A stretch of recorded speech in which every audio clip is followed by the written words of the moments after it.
Assalamualaikum warahmatullahi wabarakatuh. Alhamdulillah, salatu wassalamu ala rasulillah Sayyidina Muhammad ibn Abdullah wa ala alihi wa sahbihi wa mawalah, amma ba'du. Yang mulia para ulama, para kiai, para asatiz dan asatizah, wabil khusus guru kita Bapak Ki Haji Sulaiman, yang saya hormati para tokoh masyarakat, panitia peringatan Maulid dan DKM, panitia peringatan Maulid, ibu bapak, saudara-saudara kaum muslimin yang berbahagia. Ya, bagiin airnya nanti aja dulu Kang.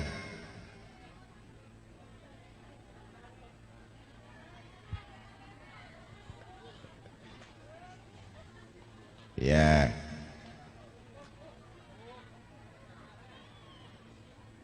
Nah, cukup dulu, bagiin airnya, bagiin minumnya, nanti saja. Ehonya matikan, minta tolong. Bapak, Ibu, saudara-saudara, saya nyambung apa yang tadi disampaikan oleh Kiai Sulaiman. Begini, siang ini kita memperingati sesosok manusia yang bergelar rahmatan lil alamin. Siapa manusia itu? Tidak lain dan tidak bukan baginda kita Nabi besar Muhammad sallallahu alaihi wasallam. Kenapa baginda Nabi bergelar rahmatan lil alamin? Ini sesuai dengan janji Allah. Wa ma kana Allahu yu'azibahum wa anta fihim. Allah tidak akan menurunkan azab selama Nabi Muhammad masih ada di tengah-tengah umat. Dan ini terbukti selama baginda Nabi masih hidup, azab enggak diturunkan oleh Allah. Ayo lihat, nabi-nabi terdahulu menyerukan kepada umat agar bertauhid kepada Allah. Umatnya menentang, azab langsung turun menimpa mereka. Nabi Yahya diutus menyampaikan agama, umatnya menolak, ditimpa dengan gempa bumi yang dahsyat. Nabi Nuh diutus menyampaikan tauhid, umat menentang, dihantam banjir bandang. Nabi Musa diutus menyampaikan risalah, umat membantah, sebagian ditenggelamkan di Laut Merah, sebagian lagi dikutuk jadi kunyuk. Tapi tidak begitu dengan baginda kita Nabi besar Muhammad sallallahu alaihi wasallam. Bagaimanapun kurang ajarnya umat menentang Nabi, Allah enggak turunkan azab. Kenapa? Nabi Muhammad masih ada di tengah-tengah umat. Itulah baginda Nabi bergelar rahmatan lil rahmat, bukan cuma untuk manusia tapi untuk semesta alam. Nih, siang ini kita hadir di sini memperingati Maulid. Saya yakin semua kita pasti cinta kepada baginda Nabi besar Muhammad. Bu, saya tanya, ibu kesini nih hadir Maulid cinta sama baginda Nabi apa mau lihat David Kholik? Dua-duanya. Sebab itu kalau kita cinta kepada baginda Nabi, memperingati Maulid tiap tahun, jangan cuma seremonialnya saja. Jangan cuma sekedar hadir Maulid setiap tahun, Tapi jadikan maulid itu momentum untuk meningkatkan kualitas iman. Zaman boleh berubah, tapi akidah jangan sampai goyah. Masa silakan datang silih berganti, tapi keyakinan jangan sampai mati. Terhadap kemajuan zaman, bentengnya iman. Jelas? Jelas? Ayo dengan memperingati maulid, tingkatkan kualitas iman. Karena iman kita hidup, untuk iman kita berbuat, dan dalam menggenggam iman kita ingin kembali menghadap Allah Subhanahu wa ta'ala. Saudara, sayangnya masih banyak umat Islam yang beriman dalam ucapan tapi sayang sekuler dalam perbuatan. Oh, mulutnya sih mantap ngomong, saya beriman kepada Tuhan yang Maha Esa.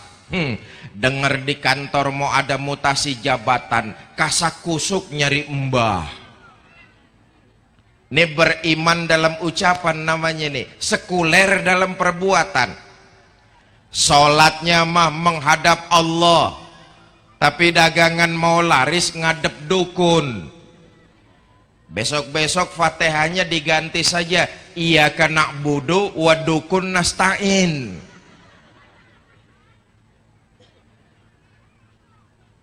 Bapak, Ibu, saudara-saudara, yang namanya beriman, menyembah hanya kepada Allah, maka minta tolonglah juga ke sana. Itu yang namanya totalitas beriman. Ini kan kadang-kadang kita enggak, nyembahnya nyembah Allah, pengen kaya, banyak harta, lalu minta tolongnya sama dukun. Pengen jadi orang kaya, banyak harta, tapi nggak mau kerja. Akhirnya ikut aliran Kanjeng Dimas taat pribadi. Awas, nih syirik nih, nggak boleh kayak begini. Oh saudara, Kanjeng Dimas taat pribadi itu fenomenal. Dia ngaku dirinya bisa mengadakan dan gak mau disebut penggandaan. Sebab beda antara pengada dengan pengganda. Kalau pengada, ujuk-ujuk bisa ada. Tapi kalau pengganda, satu botol bisa jadi dua. Itu ganda tuh. Kanjeng Dimas maunya disebut pengada. Dia mengklaim bisa mengadakan uang triliunan. Oh, luar biasa. Saya pikir kalau Kanjeng Dimas memang benar bisa ngadain uang, Presiden Jokowi kenapa nggak ngangkat dia jadi Menteri Keuangan? Betul.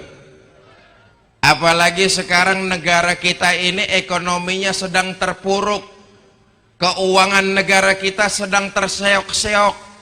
Utang Indonesia sekarang ini 4.500 triliun.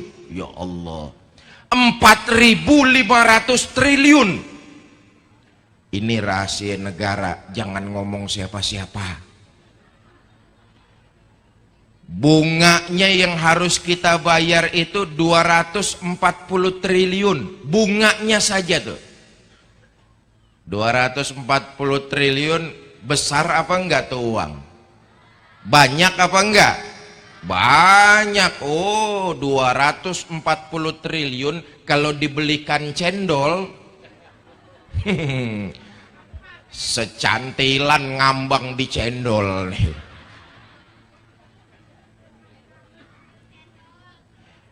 Ibu bapak saudara-saudara, enggak bisa. Yang namanya beriman itu mutlak, totalitas. Kalau menyembah hanya kepada Allah, maka minta tolonglah juga ke sana. Ini nilai-nilai iman. Maka memperingati maulid, tingkatkan kualitas iman kepada Allah Subhanahu. Ibu bapak yang hadir di sini maulid, saya yakin imannya mantap. Amin. Tauhidnya kuat. Amin. Agamanya hebat. Tapi saya juga yakin Mudah-mudahan ini semua rombongan orang-orang selamat. Amin. Bu, kalau mau selamat jangan sendirian. Ajak anak-anak kita yang lagi di rumah atau yang lagi main entah kemana, ajak mereka untuk selamat juga bersama kita. Dengan cara apa? Mantapkan nilai-nilai imannya. Sebagai orang tua tentu kita pengen punya anak yang soleh dan soleha. Betul? Bu, ibu kalau ditanya mending pilih mana? Punya anak pinter tapi nggak bener, atau bener tapi nggak pinter?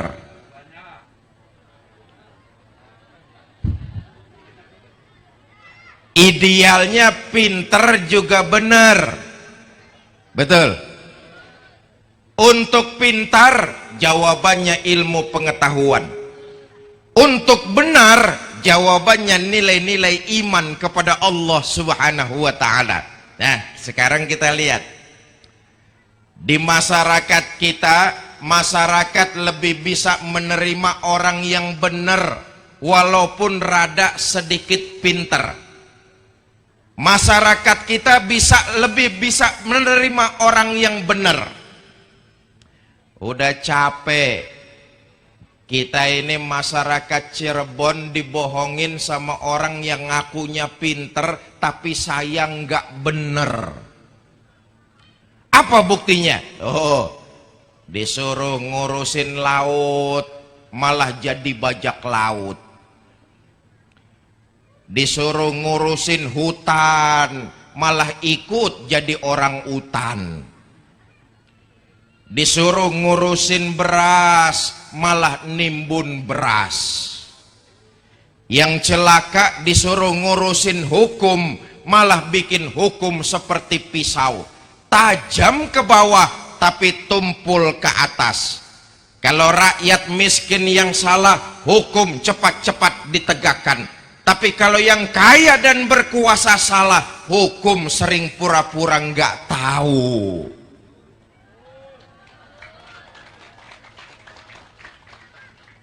Sebab itu untuk pintar jawabannya ilmu pengetahuan, untuk benar jawabannya nilai-nilai iman. Masyarakat kita lebih bisa menerima orang yang benar walaupun rada sedikit pintar. Saudara, sebab itu memperingati maulid kita setiap tahun jangan cuma terjebak hanya perayaannya saja, tapi kita jadikan momentum maulid tahun ini untuk meningkatkan kualitas iman. Tadi saya katakan insya Allah yang hadir ini rombongan selamat, tapi anak-anak kita tuh, mereka sekarang ini yang imannya sedang didangkalkan, yang keyakinannya sedang diracuni. Hati-hati, ini kewajiban kita sebagai orang tua untuk terus memantau nilai-nilai ajaran agama anak-anak kita. Awas, sekarang ini ada skenario. Biarkan di atas KTP mereka tertulis agama Islam, tapi masukkan budaya-budaya yang menyebabkan anak-anak umat Islam sedikit demi sedikit makin jauh dari nilai-nilai ajaran agamanya. Ini terbukti, Bu.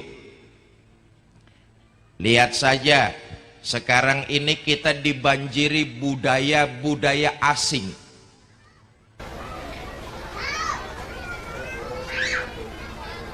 Budaya-budaya asing sangat gencar masuk ke tengah-tengah rumah tangga kita.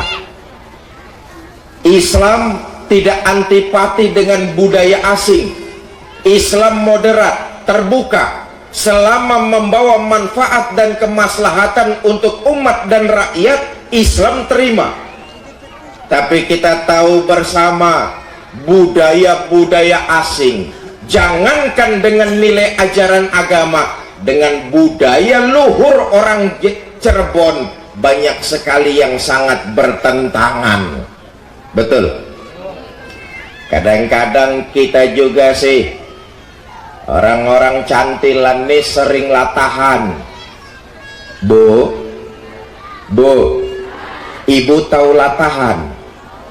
Ikut-ikutan, pengen nyontoh orang barat, bukan teknologinya tapi westernisasinya, bukan isinya yang kita ambil tapi kulitnya yang kita contoh. Akibatnya teknologinya belum maju tapi orangnya sudah ke barat-baratan. Contoh gampang nih, akhir bulan tanggal 31 Desember malamnya terjadi peristiwa pergantian tahun. Betul itu? Masyarakat Cantilan adalah masyarakat yang mayoritas beragama Islam, tapi ternyata malam pergantian tahun paling banyak yang ikut merayakannya. Betul apa enggak? Itu bukan budayanya orang Cirebon, itu bukan budayanya bangsa Indonesia. Dimasuki kita dengan budaya-budaya seperti itu tuh. Apalagi anak-anak kita yang kecil-kecil tuh Pak, ya Allah, menyedihkan. Anak-anak kita lebih hafal kalau disuruh menyebutkan bulan-bulan Masehi. Januari, Februari, Maret, April, Mei, Juni, Juli, sampai Desember hafal di luar kepala. Tapi kalau disuruh menyebutkan bulan-bulan Hijriyah, Muharram, Safar, Rabiul Awal, Rabiul Tsani, Jumadil Ula, Jumadil Akhir, Rajab, Sa'ban, Ramadan, Syawal, Zulqa'dah, Zulhijjah, saya yakin jangankan anaknya, bapak moyangnya juga nggak hafal itu. Betul. Dibanjiri kita dengan budaya-budaya asing, akhirnya jauh dari nilai ajaran agama dan tercabut dari tradisi budaya luhur bangsa sendiri. Bapak, Ibu, saudara-saudara, sekarang ini budaya materialistis masuk ke tengah-tengah kita. Akibatnya sedikit atau banyak orang-orang tua muslim orientasinya dalam mendidik anak berubah. Orang-orang tua muslim karena terkontaminasi faham materialistis berlomba-lomba menyekolahkan anaknya di sekolah bonafit dengan harapan dapat ijazah, dari situ ada jaminan pekerjaan. Tapi soal iman anak mau diapakan, agama anak mau dibagaimanakan, kadang orang tua muslim sudah nggak pernah peduli lagi. Di tahun 89, di tahun 90 saya dari Tebu Ireng sempat mukim di pesantren Buntet. Walaupun nggak lama, saya sempat mampir di Buntet. Tradisi-tradisi pesantren sekarang ini kurang dilirik oleh orang-orang tua muslim untuk menyekolahkan anak-anaknya di sana. Kenapa? Budaya materialistis masuk dan mewarnai sebagian besar orientasi pemikiran orang tua muslim. Bahkan yang menyedihkan, masih ada orang-orang tua muslim yang kalau anaknya mau mondok ke pesantren nggak setuju. Masih ada. Nah, nggak usah mondok dana, lulus dari pesantren paling juga kamu cuma jadi ustadz. Proyeknya tahlilan, ngarepin orang mampus. Masih ada yang melarang anaknya untuk mondok ke pesantren. Di Cantilan kira-kira masih ada nggak kayak begitu tuh? Ada apa enggak? Yang mana orangnya nih? Anak mau mondok ke pesantren, orang tuanya nggak setuju. budaya materialistis, terpengaruh. Apalagi kalau punya anak perempuan mau dilamar sama santri, biasanya orang tuanya nggak setuju tuh. Nok, aja rabi karo santri nok, jangan nikah sama santri, paling banter kamu cuma jadi istri ustadz, tiap malam dikasih makan nasi berkat. Bu, saya titip pesan sama ibu nih, kalau punya anak perempuan mau dilamar sama santri, kasihkan saja, insya Allah hidupnya berkah. Tuh, tanya kiai-kiai kita tuh, ustadz kita, alhamdulillah jadi ustadz berkah. Nggak usah ngomongin orang-orang lah, ngomongin diri saya sendiri. Saya ini dari dulu sampai sekarang, sampai tutup mata tetap sebagai seorang santri, dan jadi santri alhamdulillah berkah. Nggak percaya tanya istri saya tuh, alhamdulillah punya suami santri berkah. Istri saya kalau mau buah-buahan nggak pernah beli, mau sembako tahu-tahu ada. Kenapa? Panitia pengajian rajin bawain. Makanya nanti selesai pengajian dari cantilan panitia, oleh-olehnya jangan lupa ini oleh-oleh.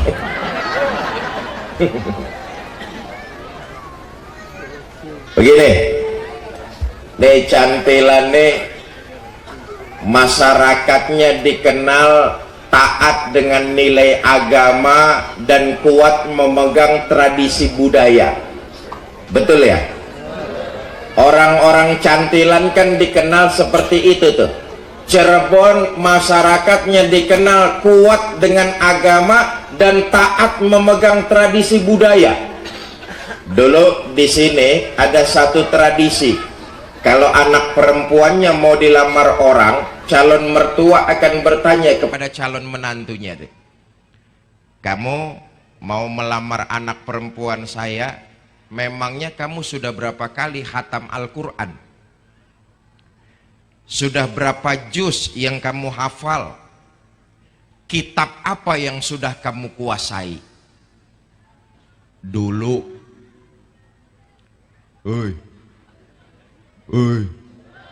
dulu. Ayo lihat, budaya materialistis masuk ke tengah-tengah kita. Pertanyaan semacam ini kan sudah nggak pernah kita dengar lagi. Betul? Yang ada kalau anak perempuannya dilamar orang, calon mertua akan bertanya status sosial, pekerjaan, aktivitas. Seputar materialistis. Kamu ngelamar anak perempuan saya, memangnya kamu sudah kerja di mana? Gajinya sebulan berapa? Kendaraannya pakai motor bebek, apa soang atau apa? Soal mantu bisa baca Quran apa enggak, nomor 18. Soal mantu sholatnya bener apa enggak, lemertuanya aja enggak pernah sembahyang. Betul? Budaya asing menggeser, menggusur nilai ajaran agama dan mencabut kita dari budaya bangsa sendiri. Sebab itu momentum Maulid, tingkatkan kualitas iman kepada Allah sebagai bukti cinta kepada baginda Nabi. Bu, meningkatkan kualitas iman harus dibarengi dengan memperbanyak amal ibadah. Ibu bapak hadir siang ini, mudah-mudahan dicatat sebagai sebuah ibadah dan dilipat gandakan pahalanya. Amin. Ini satu paket. Meningkatkan kualitas iman harus dibarengi dengan memperbanyak amal ibadah. Sebab ibadah yang kita kerjakan bukan untuk menyenangkan Allah. Allah nggak perlu ibadah sedikit pun dari kita. Allah nggak perlu. Se-Cirebon orang nggak ada yang sholat, Allah nggak akan pensiun jadi Tuhan. Betul apa enggak? Se-Indonesia orang nggak ada yang sedekah, Allah nggak akan bangkrut jadi Tuhan. Sholat yang kita dirikan, ibadah yang kita lakukan, manfaatnya akan kembali buat diri kita, dan itu yang menemani kita di alam kubur. Maaf, nih yang hadir siang ini kan semuanya calon-calon jenazah. Betul?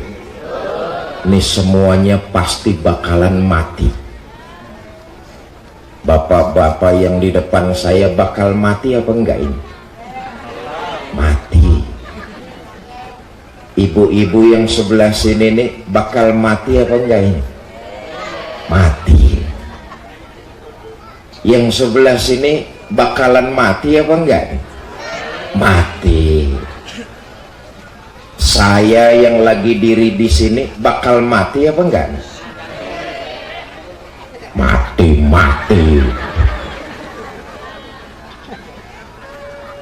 Kata Nabi, nanti ketika jasad kita digotong orang ke kuburan, yang nganterin kita cuma 3: ahluhu wa maluhu wa amaluhu. Nih yang nganterin kita ke kuburan, keluarga, harta, amal. Tapi sayang, yang 2 pulang. Siapa yang 2? Ahluhu wa maluhu, keluarga dan harta pulang, nggak mau nemenin masuk ke dalam. Pak, kalau bapak-bapak mati duluan, jangan mengharap istri mau nemani masuk ke dalam. Bagaimanapun cintanya istri kepada kita, begitu jasad kita dimasukkan orang ke liang lahat, paling istri cuma nangis sambil berdiri di depan kuburan kita. Istri kemudian berkata, "Kang, sampai sini saja saya nganter Akang ya Kang ya. Akang biar betah di dalam, nggak usah naik-naik lagi Kang." Padahal dulu masih muda pernah mengucap janji untuk sehidup semati di bawah pohon toge. Begitu suami terbujur kaku, dimasukkan orang ke liang kubur, istri nggak mau ikut masuk ke dalam. Bu, sekarang kalau ibu-ibu yang mati duluan, mati duluan. Jangan mengharap suami mau nemani masuk ke dalam. Apa suami nggak sedih ditinggal mati istrinya? Sedih. Apa suami nggak nangis? Oh, bercucuran air matanya. Mata yang kanan, mata yang kiri melotot nyari mana gantinya ini. Yang nemenin kita nggak lain adalah amal ibadah yang kita kerjakan di alam dunia berdasarkan iman kepada Allah Subhanahu. Nah, ibu bapak jangan lupa, salah satu gudang ibadah ada dalam rumah tangga kita. Bu, salah satu gudang ibadah dalam rumah tangga kita tuh di situ tuh. Istri taat kepada suami, ibadah.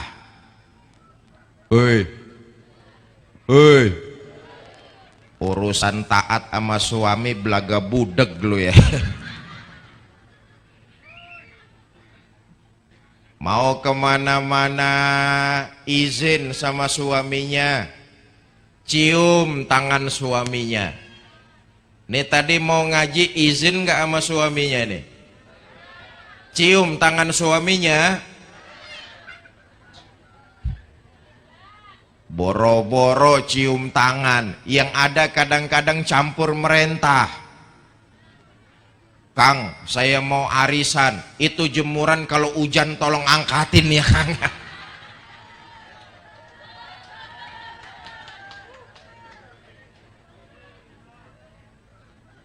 Selama suami tidak melanggar perintah Allah, istri taat kepada suami, nilainya pahala dan mudah-mudahan berlipat ganda. Oh, enak jadi kaum wanita nih. Ibu hutang jasa teramat besar kepada baginda Nabi Muhammad sallallahu alaihi wasallam. Ayo kita lihat sejarah. 15 abad yang lalu sebelum Rasulullah lahir, perempuan sangat dilecehkan. Dunia ketika itu cuma ada 3 peradaban besar: Romawi, Yunani, Asia Tenggara. Ketiga-tiganya sangat melecehkan kaum wanita. Di Romawi itu seorang kepala rumah tangga boleh memperjualbelikan anak gadisnya. Di Yunani seorang suami bebas mendagangkan istrinya di pasar. Nauzubillah min. Istri dijadikan komoditas barang dagangan.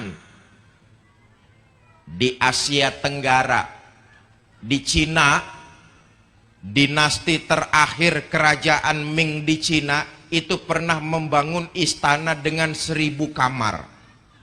Kenapa? Karena istri raja 1000. Istri raja 1000. Saya nggak bisa pikirkan kalau raja istrinya sampai 1000, itu raja kapan sempat pakai kolornya itu.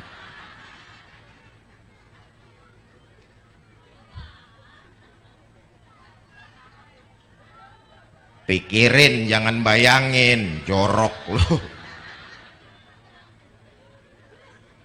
Lahir junjungan kita baginda Nabi besar Muhammad sallallahu alaihi wasallam, diangkat harkat martabat kaum wanita. Bahkan satu-satunya makhluk yang sudah mendapat jaminan masuk surga dari kanjeng Nabi, kaum ibu. Bu, ibu dijamin masuk surga. Bu, dijamin masuk surga. Pak, bapak enggak dijamin. Kasihan deh lo. Ayo mamra'atin matat, nih kata kanjeng Nabi nih. Ayo mamra'atin matat wa zawjuha anharadin dakhalatil jannah min ayyi babin. Jika seorang istri meninggal dunia, suaminya ridho dengan apa yang pernah dikerjakan oleh istri, maka si istri disuruh masuk surga, milih lewat pintu mana saja. Enak apa enggak? Ibu mau masuk surga? Ya, yang jawab 20 orang. Ibu mau masuk surga? Selama suami tidak melanggar perintah Allah, taat dan ridho, itu kuncinya. Jelas? Jelas? Saya tanya bapak-bapaknya nih. Pak, saya tanya, kira-kira kalau istrinya meninggal dunia, bapak ridho apa tidak?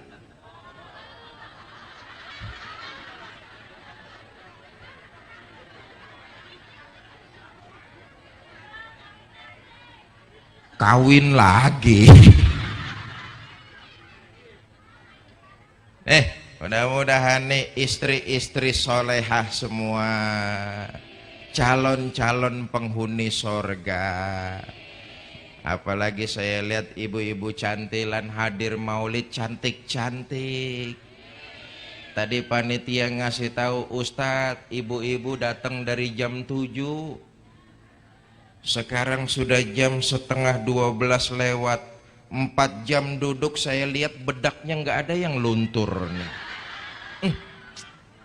Saya yakin pakai bedaknya macam-macam. Ada yang pakai bedak Maybelline, Revlon, Pipa, Paralon.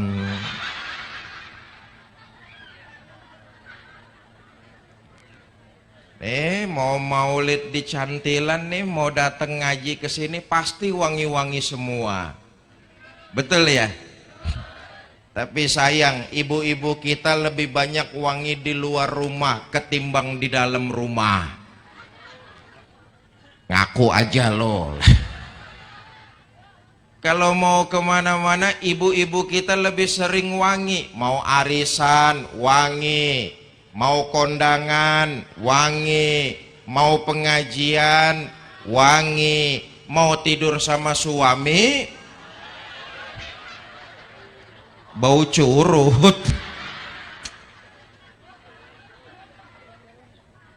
Mentang-mentang mau tidur sama suami, kaki bau minyak tawon, badan bau remason, leher bau autan.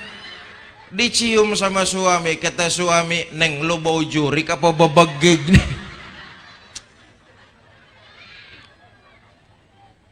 Itu ibu-ibu Jakarta. Ibu-ibu Cirebon insya Allah sama.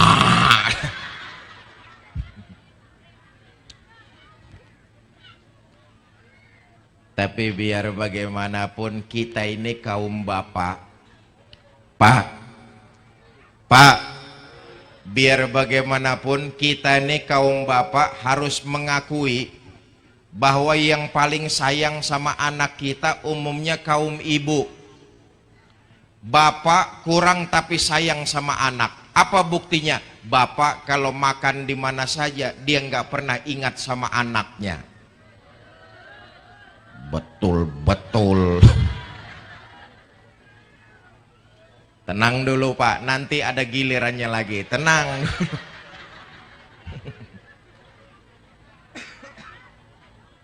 Bapak tuh kurang tapi sayang sama anak, makan di mana aja dia nggak pernah ingat sama anaknya. Tapi ibu makan di mana aja pasti yang diingetin anaknya.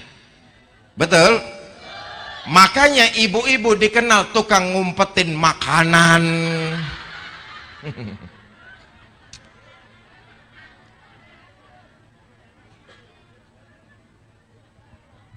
Ibu bapak, saudara-saudara, selama suami tidak melanggar perintah Allah, istri taat kepada suami, nilainya ibadah. Islam, agama keseimbangan, tidak mengajarkan dan tidak menuntut kepada seorang istri saja, tapi juga Islam mengajarkan kepada para suami juga. Kalau istri disuruh taat selama suami tidak melanggar perintah Allah, tapi juga para suami harus ngerti dengan kondisi istri. Lihat, ajaran Islam seimbang. Istri taat kepada suami, suami harus ngerti kondisi istri.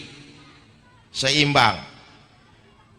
Pak, kalau kita mau membayangkan tugas istri kita di rumah, mereka itu nyaris kerjanya 24 jam. Terbayangkah oleh kita kerja istri di rumah itu 24 jam? Kalau kita para suami selesai bekerja di kantor, bekerja di pabrik, malam kita bisa istirahat. Tapi kalau istri kita nyaris dalam istirahatnya pun terusik, terganggu. Apalagi kalau punya anak kecil, sangat merepotkan. Betul ya Bu ya? Bu, coba kalau masih punya anak kecil, itu ibu-ibu, para istri jam kerjanya 24 jam. Subuh sudah bangun, mengerjakan sholat, lalu mempersiapkan anaknya mau sekolah, perlengkapan suaminya mau berangkat kerja. Itu yang dilakukan para istri. Betul apa tidak? Nanti jam 7 nganterin anaknya sekolah, kemudian melepas suami di depan pintu. Jam 7 nganterin anaknya ke sekolah, pulang dari sekolah setengah 8 beberes di rumah. Setengah 9 kemudian belanja ke pasar, pulang jam 10 langsung masak. Betul apa enggak? Selesai jam 12 sholat zohor, siap-siap beresin makanan karena anaknya mau pulang sekolah. Jam 1 nemenin anaknya tidur. Asar sholat kemudian beresin rumah. Jam 5 nunggu suami pulang. Betul apa enggak? Kapan ada sempatnya waktu seorang istri untuk istirahat? Maghrib sholat berjamaah, lalu jam 7 ngajarin anaknya bikin PR. Betul? Sampai jam 10, jam 11 malam. Kalau punya anak kecil apalagi masih bayi, itu rewel. Namanya bayi lapar, nangis, kenyang, nangis, sakit, nangis. Jam 11 malam, mata sudah ngantuk istri kita, pengen tidur, anaknya yang masih bayi nangis. Kenapa nangis? Lapar, minta disusuin. Kira-kira kalau anaknya nangis minta disusuin, nyusuin apa enggak? Walaupun ngantuk, nahan capek seharian kerja, jam 11 malam anaknya yang masih kecil nangis minta disusuin.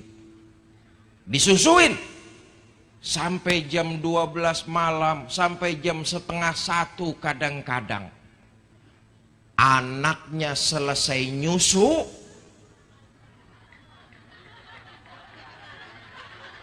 ya udah terusin aja sendirilah. Bab ini sih sudah hatam semua ini. Bapak, Ibu, saudara-saudara kaum muslimin, terbayangkah oleh kita para suami jam kerja istri kita 24 jam? Sebab itu Islam agama seimbang. Kalau istri taat kepada suami, suami harus ngerti kondisi istri. Maaf, kadang-kadang kita ini para suami suka diktator, otoriter, merasa kepala rumah tangga, lalu sekarep udele dewe. Pengen istri cantik, tapi uang belanja nggak dikasih. Istri suruh bebedak pakai areng. Betul, Bu? Kasih uangnya, belanjakan istrinya, jangan pelit. Bu, Ibu mau tahu ciri-ciri suami pelit? Ciri-ciri suami pelit biasanya kalau buka dompet miring, Bu. Pengalaman.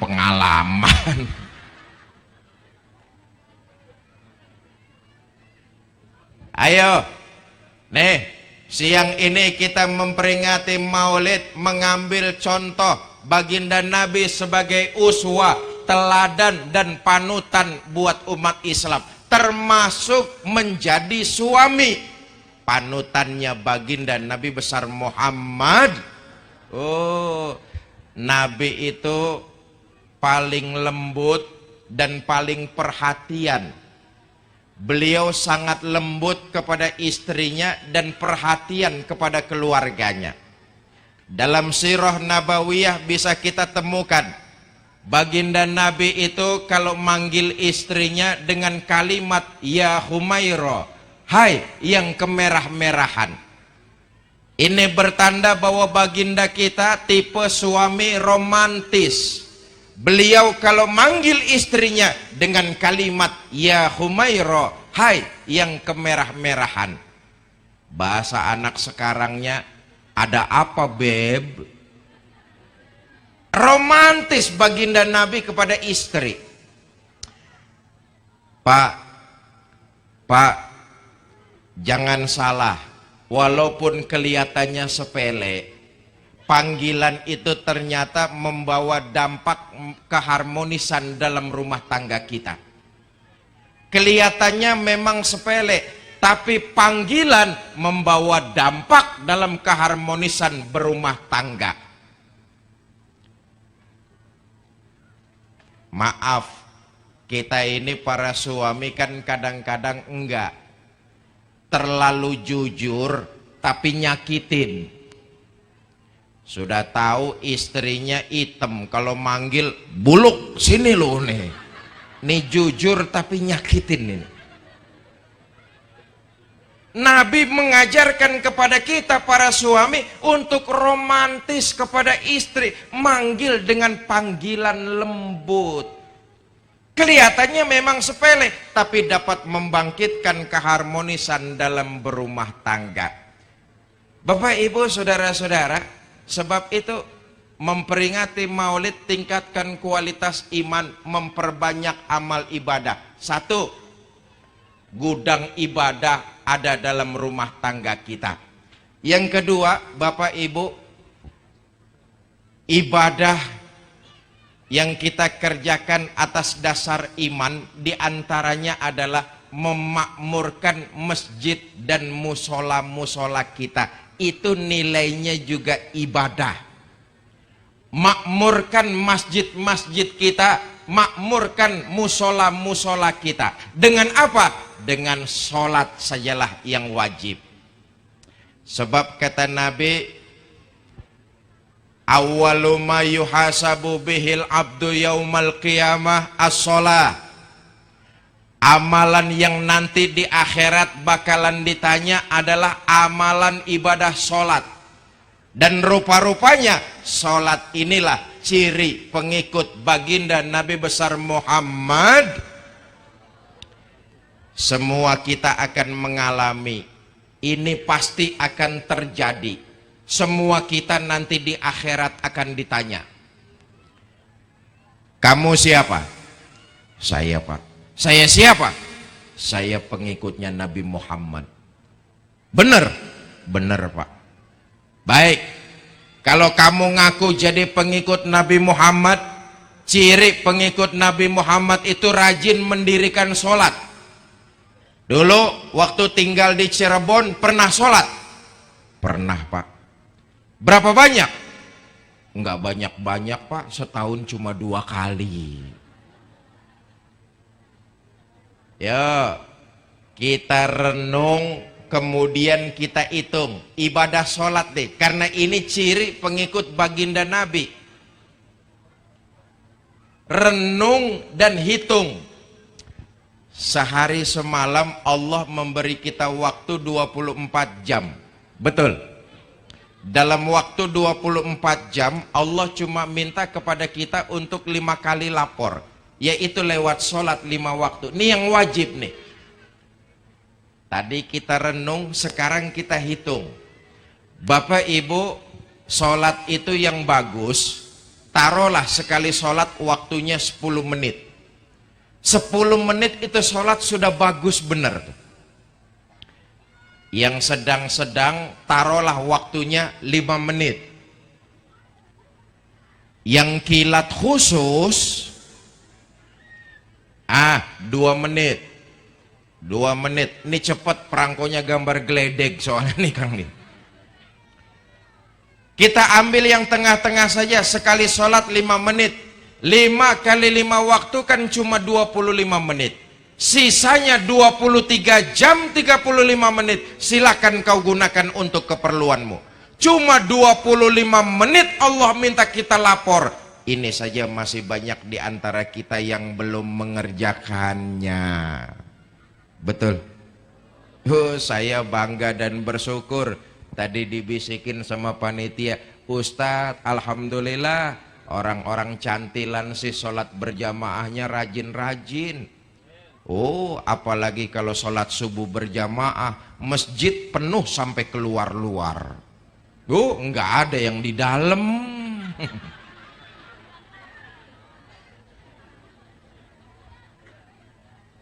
Dasarnya iman, buahnya memperbanyak amal ibadah. Selain dalam rumah tangga, memakmurkan masjid-masjid kita itu ibadah.